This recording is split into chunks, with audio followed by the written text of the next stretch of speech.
안녕하십니까. 유정 권사입니다. 네, 오늘은 지난 시간에 이어서 사무엘상 10장을 이어가도록 하겠습니다. 지난 시간에 사무엘이 사울을 맞아서 특별한 자리를 마련했고, 또 그 다음에 지붕에 올라가서 많은 이야기를 나누잖아요. 그래서 하나님께서 사울을 이스라엘의 왕으로 택하셨다는 것, 그리고 사울을 통해서 이스라엘의 대적인 블레셋을 대적해서 싸우게 할 거라는 거, 그리고 또 이스라엘을 다스리는 지도자로 삼을 거라는 이야기를 전했어요. 그리고 또 부족했는지 사울에게, 물론 이제 사울이 그 이야기가 쉽게 믿어지지 않았겠죠. 그랬더니 앞으로 그런 일들을 하게 될 것이라는 것에 대한 징조로 3가지 일이 일어날 것이다 라는 것을 알려주는 그런 이야기로 되어 있습니다.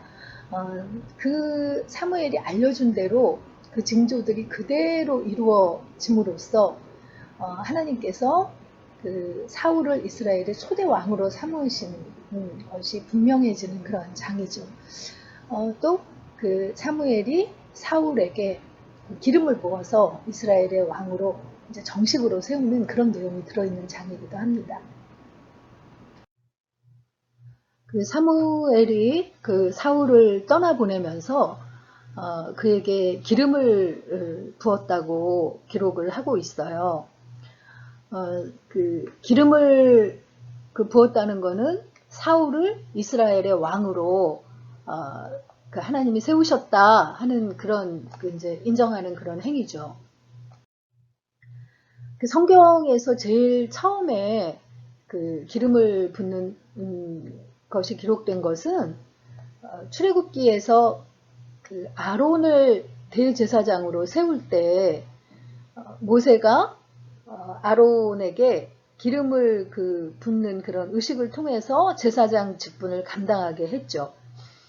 이 기름 부음을 통해서 제사장으로서의 직무를 수행할 그런 권능을 받는 의식으로 삼으신 거예요. 그런데 사울을 이스라엘의 초대 왕으로 삼을 때도 사무엘을 통해서 사울에게 기름 부음으로써 왕으로 세우는 것을 여기서 볼 수 있습니다. 그리고 나중에 엘리야 선지자가 엘리사 선지자에게 기름을 부음으로 또 그 선지자의 역할을 자신을 대신해서 하도록 그렇게 하는 또 기록을 나중에 볼 수 있거든요. 그래서 성경에서, 특히 구약 성경에서 제사장과 왕과 선지자를 세울 때 기름을 붓는 그 의식으로 그 권위를 주어지는, 그 권위가 주어지는 것을 볼 수 있는데요.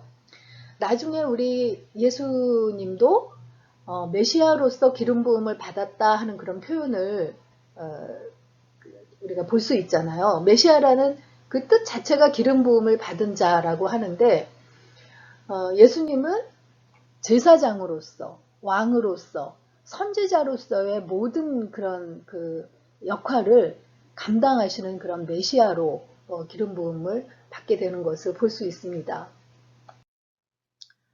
사무엘이 사울을 떠나보내면서 앞으로 일어날 3가지 징조에 대해서 얘기를 해줍니다.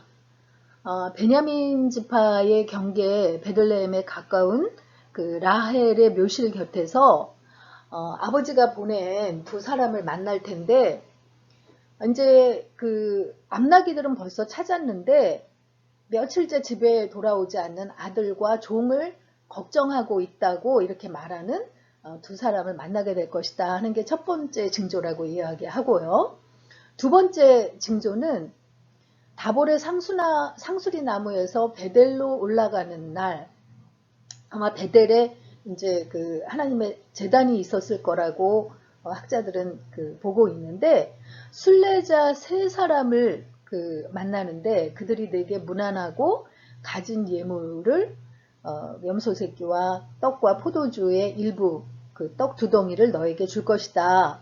이것은 이제 사울을 왕처럼 대할 것이다 하는 그런 징조로 보여지는 것이죠. 그리고 세 번째 징조는 하나님의 산에 이르면이라고 되어 있는데 당시 고향 기브아에 블레셋의 영문 수비대가 있었는데 그곳을 하나님의 산이라고 이렇게 일렀다고 보고 있어요. 그곳에 그 하나님의 선지자의 그 무리들이 그 예언하면서 내려올 텐데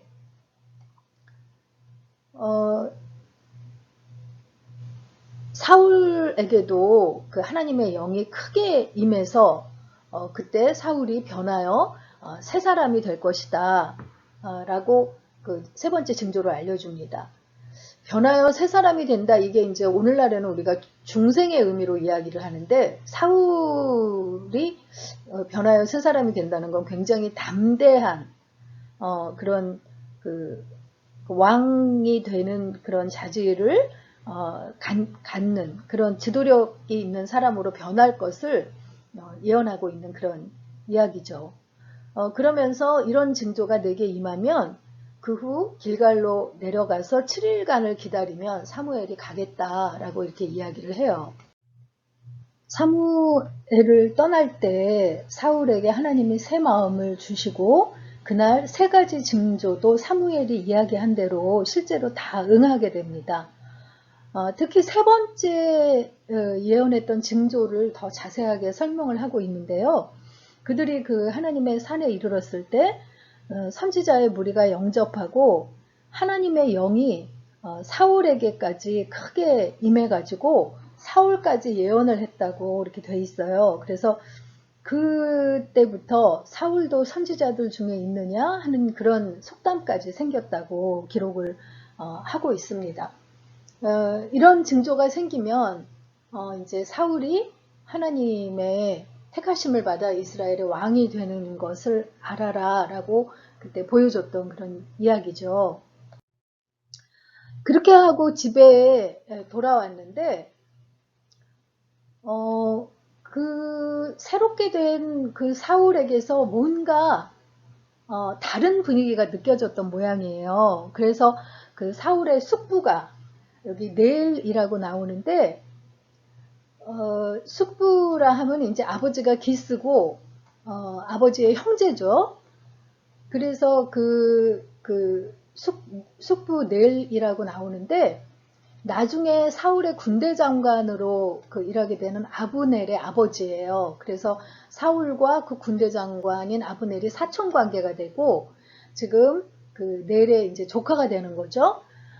그 숙부가 사울에게 무슨 일이 있었느냐고 그 사울의 변화에 놀라서 물어봅니다. 그런데 사울이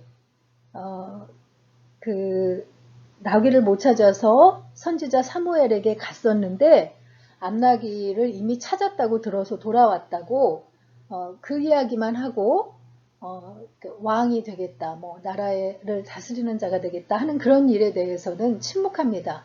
그러니까 또 사울이 굉장히 신중한 그런 또 모습을 보이는 것을 보게 되죠. 그 후에 사무엘이 이스라엘의 온 백성을 미스바에 모이게 합니다. 이 미스바가 과거에 영적 대각성 운동을 일으킴으로 하나님과의 관계를 회복했던 그런 장소잖아요. 또 이게 그 남북의 중간 정도에 있어서 그 이스라엘 백성들이 모이기도 좋은 그런 지역에 있었기 때문에 미스바에 다 모이게 하라고 이제 명령을 합니다. 그래서 이스라엘 백성들 앞에서 사무엘이 하는 이야기예요.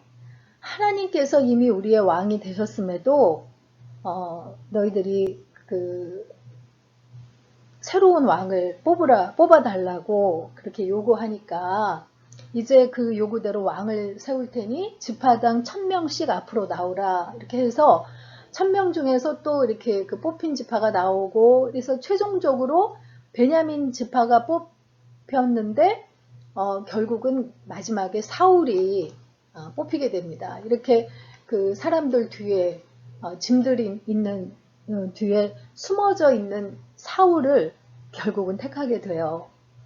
그러니까 굉장히 겸손하기도 하고 소심하기도 한 그런 사울의 모습을 볼 수 있는 장면이죠. 뽑고 보니까 사울이 다른 사람들보다 정말 어깨 하나는 더 있는 그런 그 아주 듬직한 모습의 그 청년이어서 사람들이 만세를 부르면서 그 이스라엘의 왕이 세워짐을 기뻐합니다.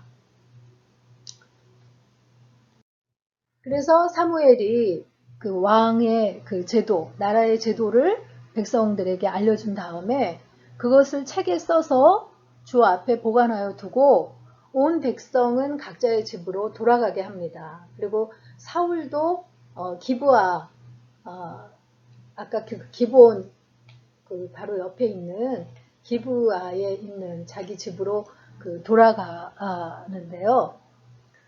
하나님께 감동을 받은 용감한 사람들이 사울을 따라갔다고 이렇게 그 기록을 하고 있어요. 그런데 그 중에는 불량배들이 그 사울이 뭐 베냐민 지파라는 작은 지파에서 사울이라는 듣도 보도 못한 인물이 왕이 된 것을 못마땅하게 생각을 해서 이런 사람이 어떻게 우리를 구할 수 있느냐 하고 떠들면서 사울을 업신여기고 그에게 재물도 바치지 않았다고 그렇게 기록을 하고 있어요. 그런데 사울이 못 들은 척하고 잠잠한 그런 모습을 보여줍니다. 이렇게 이제 사울이 기름 부음 받고 왕으로 그 세워진 장면을 우리가 읽었는데요. 오늘의 묵상 포인트는 하나님의 영이 임해서 새롭게 변화된 경험이 있으신가요? 하는 것입니다. 사울이 지금 그 하나님의 영에 그 감동해서 그 외삼촌도 뭔가 다른 게 있다라고 보여질 정도로 이렇게 변화된 모습으로 나타난 것을 볼 수 있는데 여러분들도 그 하나님 때문에 그렇게 변화된 경험이 있으신지 한번 그 시간을 돌아보시면 좋을 것 같아요. 그리고 그 변화의 경험 자체가 중요한 게 아니라 그 변화의 경험이 매일의 삶 속에서 일어나고 있는지 그것도 한번 같이 묵상해 보시면 좋을 것 같아요. 사울도 이렇게 하나님 안에서 변화된 이런 귀한 경험이 있지만 그 경험이 계속해서 그 연결되지 못했기 때문에 결국은 하나님 앞에 버림받는 그런 왕이 되는 것을 뒤에 볼 수 있거든요. 근데 우리가 하나님 앞에 변화된 그 경험을 매일의 삶 속에서 그것을 사모하고 그것에 이렇게 우리가 집중하면서 살아간다면 하나님과의 친밀한 관계를 계속해서 누릴 수 있으리라고 생각을 하게 됩니다. 묵상하면서 사무엘상 10장 읽고 마치도록 하겠습니다. 10장. 이에 사무엘이 기름병을 가져다가 사울의 머리에 붓고 입맞추며 이르되 여호와께서 내게 기름을 부으사 그의 기업의 지도자로 삼지 아니하셨느냐. 내가 오늘 나를 떠나가다가 베냐민 경기의 셀사에 있는 라헬의 묘실 곁에서 두 사람을 만나리니 그들이 내게 이르기를 내가 찾으러 갔던 암나기들을 찾은지라. 내 아버지가 암나기들의 염려는 놓았으나 너희로 말미암아 걱정하여 이르되 내 아들을 위하여 어찌하리요 하더라 할 것이요. 내가 거기서 더 나아가서 다볼 상수리 나무에 이르면 거기서 하나님을 배우려고 베델로 올라가는 세 사람을 만나리니 한 사람은 염소 새끼 셋을 이끌었고 한 사람은 떡 세 덩이를 가졌고 한 사람은 포도주 한 가죽 부대를 가진 자라. 그들이 내게 문안하고 떡 두 덩이를 주겠고 너는 그의 손에서 받으리라. 그 후에 내가 하나님의 산에 이르리니 그곳에는 블레셋 사람들의 영문이 있느니라. 내가 그리로 가서 그 성읍으로 들어갈 때에 선지자의 무리가 산당에서부터 비파와 소고와 저와 수금을 앞세우고 예언하며 내려오는 것을 만날 것이요. 내게는 여호와의 영이 크게 임하리니 너도 그들과 함께 예언을 하고 변하여 새 사람이 되리라. 이 징조가 내게 임하거든 너는 기회를 따라 행하라. 하나님이 너와 함께 하시느니라. 너는 나보다 앞서 길갈로 내려가라. 내가 내게로 내려가서 번제와 화목제를 드리리니 내가 내게 가서 내가 행할 것을 가르칠 때까지 7일 동안 기다리라. 그가 사무엘에게서 떠나려고 몸을 돌이킬 때에 하나님이 새 마음을 주셨고 그날 그 징조도 다 응하니라. 그들이 산에 이를 때에 선지자의 무리가 그를 영접하고 하나님의 영이 사울에게 크게 임함으로 그가 그들 중에서 예언을 하니 전에 사울을 알던 모든 사람들이 사울이 선지자들과 함께 예언함을 보고 서로 이르되 기스의 아들에게 무슨 일이 일어나느냐 사울도 선지자들 중에 있느냐 하고 그곳에 어떤 사람은 말하여 이르되 그들의 아버지가 누구냐 한지라 그러므로 속담이 되어 이르되 사울도 선지자들 중에 있느냐 하더라. 사울이 예언하기를 마치고 산당으로 가니라. 사울의 숙부가 사울과 그의 사원에게 이르되 너희가 어디로 갔더냐 사울이 이르되 암나기들을 찾다가 찾지 못함으로 사무엘에게 갔었나이다 하니 사울의 숙부가 이르되 청하노니 사무엘이 너희에게 이른 말을 내게 말하라 하니라. 사울이 그의 숙부에게 말하되 그가 암나기들을 찾았다고 우리에게 분명히 말하더이다 하고 사무엘이 말하던 나라의 일은 말하지 아니하니라. 사무엘이 백성을 미스바로 불러 여호와 앞에 모으고 이스라엘 자손에게 이르되 이스라엘 하나님 여호와께서 이같이 말씀하시기를 내가 이스라엘을 애굽에서 인도하여 내고 너희를 애굽인의 손과 너희를 압제하는 모든 나라의 손에서 건져내었느니라 하셨거늘 너희는 너희를 모든 재난과 고통 중에서 친히 구원하여 내신 너희의 하나님을 오늘 버리고 이르기를 우리 위에 왕을 세우라 하는도다. 그런즉 이제 너희의 지파대로 1000명씩 여호와 앞에 나아오라 하고 사무엘이 이에 이스라엘 모든 지파를 가까이 오게 하였더니 베냐민 지파가 뽑혔고 베냐민 지파를 그들의 가족별로 가까이 오게 하였더니 마드리의 가족이 뽑혔고 그 중에서 기스의 아들 사울이 뽑혔으나 그를 찾아도 찾지 못한지라. 그러므로 그들이 또 여호와께 묻되 그 사람이 여기 왔나이까 여호와께서 대답하시되 그가 진보다리들 사이에 숨었느니라 하셨더라. 그들이 달려가서 거기서 그를 데려오매 그가 백성 중에 선이 다른 사람보다 어깨 위만큼 컸더라. 사무엘이 모든 백성에게 이르되 너희는 여호와께서 택하신 자를 보느냐 모든 백성 중에 짝할 이가 없느니라 하니 모든 백성이 왕의 만세를 외쳐 부르니라. 사무엘이 나라의 제도를 백성에게 말하고 책에 기록하여 여호와 앞에 두고 모든 백성을 각기 집으로 보내매 사울도 기브와 자기 집으로 갈 때에 마음이 하나님께 감동된 유력한 자들과 함께 갔느니라. 어떤 불량배는 이르되 이 사람이 어떻게 우리를 구원하겠느냐 하고 멸시하며 예물을 바치지 아니하였으나 그는 잠잠하였더라.